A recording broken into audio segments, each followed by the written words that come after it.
Hi, welcome back. This subject has been on my mind for a while, and I've done one a couple months ago that kind of touched on this. But these are some things that I probably would have benefited if someone who had a bit more experience had had a conversation with me before I adopted the armed lifestyle. Not saying that it might have changed my decision, but I would have been a bit more mentally prepared for the journey. And I've been in the armed lifestyle now for 5 years. So before I get started, I want to say that this is targeted for that person who is considering purchasing a firearm, a handgun primarily, for self-defense and, if legally, to carry outside the home. In other words, a person who wants to carry concealed or open or both outside of the home in general. It also applies to a person who's buying a long gun or rifle for home defense, not necessarily hunting or as a collector, although a couple of these things may apply. So if your primary thing with firearms is you collect them, you like to target shoot, you're primarily a hunter, and you're not interested in carrying a firearm in public, then some of this may not be for you. So remember, the focus is for that person that is considering adopting the armed lifestyle. So there are 5 main areas to consider. The first, kind of tongue-in-cheek, you're never going to have just one gun. Just get your head ready for that. You're going to get your first one, and then after experience with that for a while, you're going to come up with a reason why another one, different type maybe, is something that you want to do. If you get a semi-automatic, you may decide you want to go with a revolver and add that to your capabilities.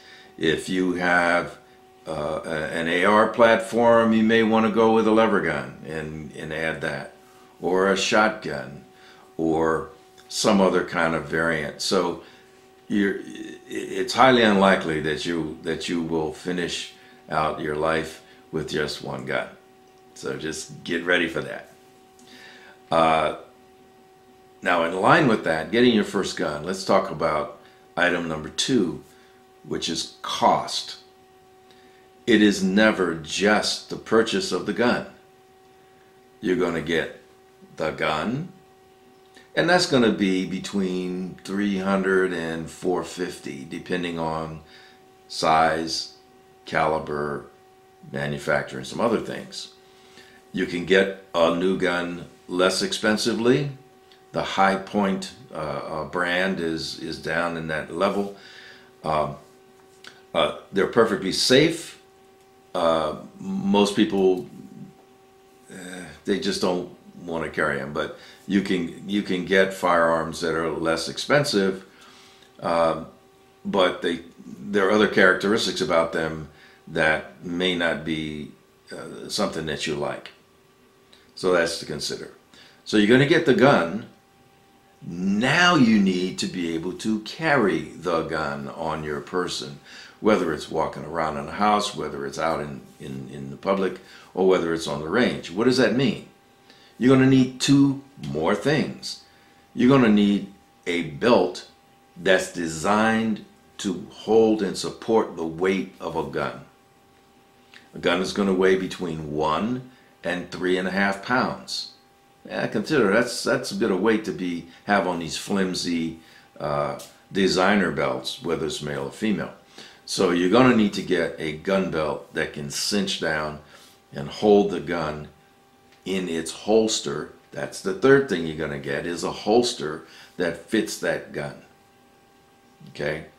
and it's a holster. The first one should be an outside the waistband holster so that you can go to a range and practice with it. So the gun, a strong gun belt, and a holster. The first one should be outside the waistband so you can use it at the range. You will probably get a second holster inside the waistband if you decide to conceal carry or even open carry. Now, those have its additional costs, right? The gun, the belt, the holster, one, and then maybe a second holster.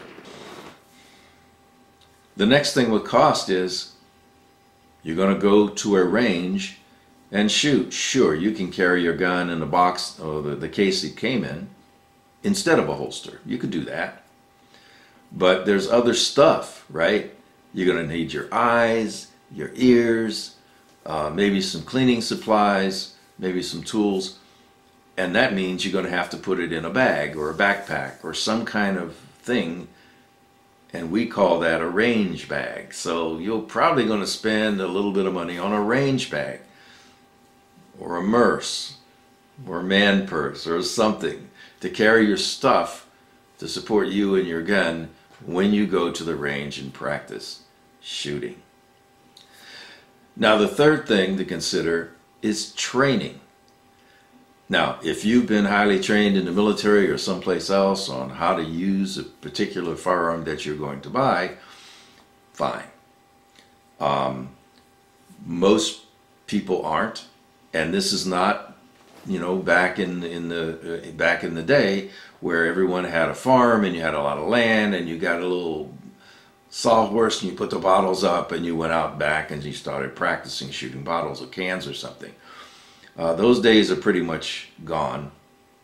So you're going to have to go to a range, either an outdoor one or an indoor one, and practice shooting your gun and practice abiding by the rules of safety for the handling of a gun, whether it's a handgun or a long gun. Now, you're going to have to learn how to use the gun, that's how to shoot it and not hurt somebody unintentionally with it, and also how to maintain the gun. How do you disassemble it for cleaning? How do you put it back together again and make sure that it's going to work? If you don't know how to do that, you need to be taught how to do that, because you can't just keep shooting your gun and never pay attention to its cleaning and its maintenance. That's just stupid. And eventually you'll have a malfunction in your firearm if you don't do that. So, training in its use, training in its maintenance. The next part of training, because if you're going to adopt the armed lifestyle, you need to understand what the law is for the use of deadly force where you live. That's in your state, because it's a state level that controls those. So what is the law? What does the law say? Where can you carry? Where can you not carry? When can you use deadly force? In your state, does it have stand your ground law? In your state, does it have castle doctrine in law? It makes a difference. So you need to understand what those are, right? When can you shoot a person and when can you not shoot a person? Kind of really important. The fourth thing now to consider is you've made a decision, or you're considering making a decision about being an armed citizen. And what that means is a fundamental change in your lifestyle. You will dress differently so that you can accommodate the wearing of a firearm. You will change your awareness, how you walk around in the world. I'm not talking about walking around as paranoid, but you will pay attention to things that in the past you ignored. You won't walk around with headphones on, because that means you can't hear things going on around you. Your head will be on a swivel, so as you walk around, you will actually pay attention to activities that are going on around you. Very similar to when you're driving a car, and as you're coming up on an intersection, you're glancing in all directions to make sure you're not going to get T-boned or run over a pedestrian. So it is the same level of awareness that you're supposed to have when you're driving a vehicle that you will now have when you're just walking around in a store or on the sidewalk or even in your house.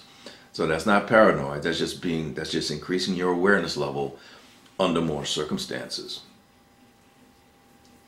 The third thing has to do with mindset. Remember, you now have the capability of using deadly force in the defense of yourself, your loved ones, the innocent. That means deadly force. That means that the person you use it on will probably die as a result. Now, if you are incapable of making that transition in your mind, you need to stop now and abandon the idea that you are going to be an armed citizen. You can certainly have fun shooting targets and just get a .22. It's cheaper and you get the same satisfaction of putting holes in paper, right? Or going to some of these shooting events where you shoot steel with a .22. But your mindset is not going to be the same because you're not going to be walking around as an armed citizen that way. It is really, really important that you think about that. And then finally,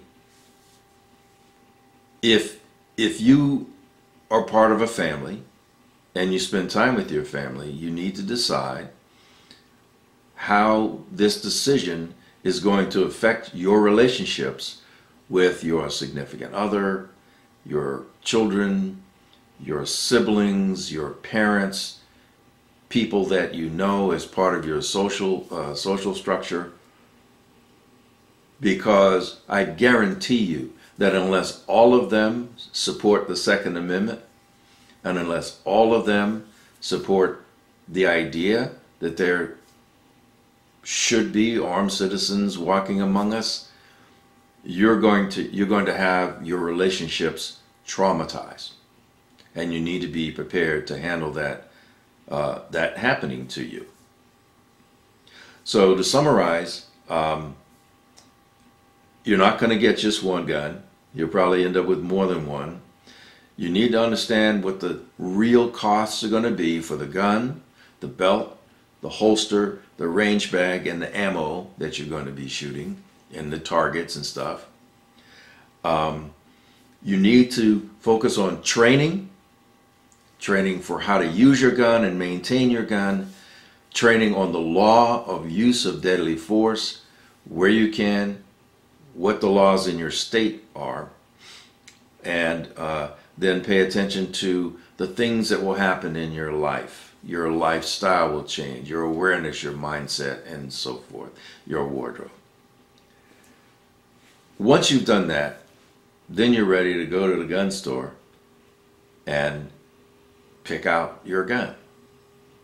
So I hope this has been helpful. If there are other thoughts, or you have other thoughts that you'd like to share with myself or the community here, please, as always, put them down below. And thanks for watching. Carry on.